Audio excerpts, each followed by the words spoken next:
Comparando o livro com outros instrumentos criados pelo homem, o escritor argentino Jorge Luis Borges concluiu: o livro é uma extensão da memória e da imaginação.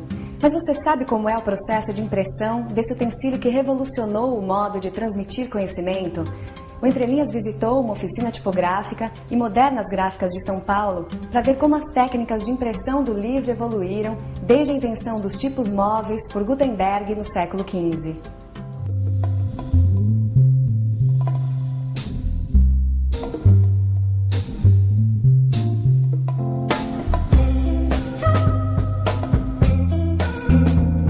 Manteigas, como nasce o livro tal como a gente conhece hoje? O livro, na verdade, é mais antigo do que a invenção do Gutenberg. Antes do Gutenberg ter inventado os tipos móveis, os livros eram feitos à mão, eram manuscritados. Gutenberg inventou os tipos móveis. Ele esculpiu moldes, de modo que ele tinha uma coleção de tipos de letras que podiam ser reunidos manualmente compondo qualquer palavra. O cliente chegando na empresa, na gráfica, ele conversava com o tipógrafo e escolhia o tipo de letra que se adequa melhor ao trabalho que ele esteja querendo. Então, para cada fonte aqui do catálogo, é necessário uma gaveta. Então, cada caixa ele tem tipos diferentes. Aí, cada divisão da caixa, nós temos a correspondência aqui de uma letra do alfabeto, um símbolo, algarismo, enfim. Depois da escolha do tipo de letra, da fonte, o compositor ele vai começar a fazer a composição da forma propriamente dita. Aí eu vou pegando letra por letra. Manualmente, por isso o nome de composição manual. Material que vai entre as linhas, entre as palavras, são todos chamados de material branco. Quando o rolo de tinta passar, só vai pegar na letra, que está mais alta. Nesse caso aqui eu tenho uma forma mista. Eu tenho texto e também tenho um clichê. O clichê eu já consigo fazer desenhos, imagens. Aí eu completo os espaços aqui na rama, que é esse quadrado que vai ser preso na máquina. E aí eu vou realizar o aperto dessas cunhas para poder prender a forma na rama para estar levando para a máquina. Eu posiciono, a máquina já tem os locais próprios. Então eu pego o papel aqui na mesa, trago para o padrão da máquina, puxo a pressão, aí ele vai imprimir. Isso depois de um tempo, quando o impressor pega a prática, ele consegue fazer sem parar a máquina, ele fica nesse ritmo imprimindo. Marcos, a tipografia hoje ela é só uma curiosidade museológica ou ela pode ter uma linguagem contemporânea?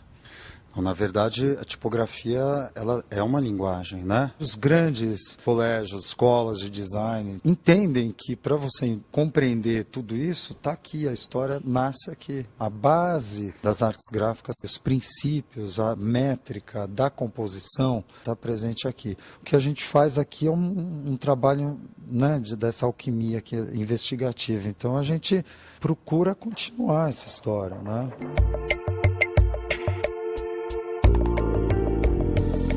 Esse daqui já é o processo automatizado, o processo mecânico. A partir do momento que eu digito no teclado, através de sistemas de acionamento, ele vai liberar a matriz. E essa matriz, aqui nós temos a representação deste lado, de qual caractere, qual letra se trata, que atrás é a parte em baixo, digamos, baixo gravado, baixo relevo. Caractere ao lado de caractere, isso aqui vai para um trilho e o trilho vai junto ali, a caldeira vai empurrar o chumbo e vai fundir a linha inteira. O linotipo, então, compõe e funde a linha. Exatamente. Foi esse o ganho que teve. Linha a linha, coloca o barbante e vai para a impressora. Aqui na Escola Senai Teobaldo Nigres, a gente ensina para os alunos os processos mais modernos de produção de livros, de revistas, essas coisas todas. Mas a gente mantém uma tipografia aqui funcionando para que os alunos possam conhecer como era o processo de produção de livros algumas décadas atrás. E em termos de concepção do design do livro, não mudou tanto. O que evoluiu muito foram as técnicas de se fabricar industrialmente esses livros. A automação otimizou o processo. Então, assim, antigamente o pessoal tinha que pegar lá o tipo, montar texto linha por linha, depois inventaram ali no tipo, onde ele digitava e fazia a linha inteira no chumbo. Se ele demorava uns 3 dias naquela época, hoje eu consigo fazer isso, uma forma de impressão, em aproximadamente 30 minutos. offset é um processo indireto, ou seja, você tem uma chapa de metal, no caso alumínio, né, onde ela é preparada para receber o grafismo e o contragrafismo, né? Ou seja, é um processo físico-químico onde é repulsão entre água e tinta. Essas áreas estão preparadas, no caso na área do grafismo, para receber a tinta e no contragrafismo ela vai receber a água. Você tem 4 chapas, uma para cada cor, né? Basicamente, vai sempre usar 4 cores. Seria, no caso, o cian, né, que a gente chama o azul, o amarelo, o preto e o magenta, que é o vermelho. Na impressão offset, a chapa entra diretamente em contato com o papel? Não, a impressão offset é uma impressão indireta. Você imprime da chapa para a blanqueta, que é um suporte de borracha, que funciona como transferência da imagem, é um porta-imagem.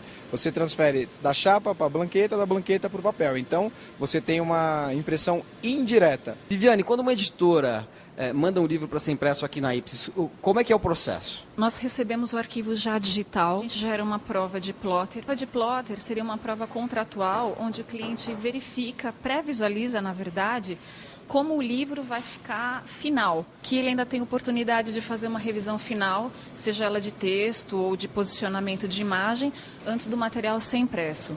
Quer dizer, a gente lê o livro da página 1 à página 96 numa sequência, mas vocês imprimem de uma maneira que para o leitor comum parece caótica, né? Exatamente. Se alguém pegar essas folhas e simplesmente dobrar de uma forma qualquer, a sequência ela fica aleatória. Wagner, a imprensa oficial agora tem uma nova tecnologia, né? A impressora digital. Explica pra gente o que é essa tecnologia. A impressora digital, ela segue um princípio um pouco diferente do offset. A offset ela tem um princípio mais químico, a digital ela tem um princípio mais eletrostático. A impressão digital ela ganha do offset no custo nas baixas tiragens. Então são coisas que não são viáveis na gráfica, que você consegue fazer na digital com um custo baixo. Na offset você tem um custo variável, na digital você tem um custo fixo. Na offset não, o custo vai baixando à medida que a tiragem aumenta. Qual é a diferença que tem entre um livro feito em impressão digital ou em offset? Dependendo da tecnologia da máquina, a maior diferença perceptível é que a impressão digital ela tem um pouco mais de brilho, só. A coleção Aplauso é uma coleção muito grande de vários títulos que nós fazemos aqui, é um produto da imprensa oficial, a gente imprime ele totalmente aqui na impressão digital. Comparando a impressão digital com a impressão offset, que diferença tem entre a chegada do arquivo do cliente numa gráfica de offset e numa gráfica digital? O que vai mudar é o processo em si e a velocidade e agilidade que a impressão digital proporciona, porque ela elimina algumas etapas intermediárias que existem no processo convencional de offset. Elimina a parte de gravação de chapa. Carlos, uma vez acabada a impressão do livro naquelas folhas, o que acontece com o livro? Aí, passando pela dobra, né, você tem o caderno pronto, né? Então, depois que o caderno foi dobrado, eles vão ser colocados na ordem certa do livro, né, que a gente chama de alceamento, para depois partir para uma costura ou, se for outro tipo de acabamento, para uma colagem direta. Um caderno de 16 páginas, ele vem na impressão aberta, assim, uma folha plana. E ele é dobrado assim, ó, primeira dobra, segunda dobra e terceira dobra. Então o que acontece? Se você pegar esse caderno, você vê que ele está aberto aqui no início, porém aqui a gente chama de cabeça do livro, ele está fechado. Como acontece com esse aqui, né? Que está com os cadernos ainda sem refile, né? Como vocês podem ver, esse livro ele está só preparado, ou seja, os cadernos foram dobrados, ele foi costurado, mas não sofreu ainda o refile final. Refilado é o corte final do livro, porque ele entra preparado, ele não está ainda no formato final. Ele tem alguma coisa para refilar. E a capa em que momento entra aí? No caso da brochura, o alceamento já é feito na própria máquina em linha, passado cola e a capa já entra, já sai pronto. No caso do livro capa dura, é um outro processo. A capa é montada fora da máquina que vai juntar miolo com capa. O resultado é o livro pronto. Ou seja, ele passa por todas essas etapas e quando ele é finalizado no acabamento, nós temos o produto final, né, da forma que o público final vai receber ou vai comprar, né, na livraria ou na editora.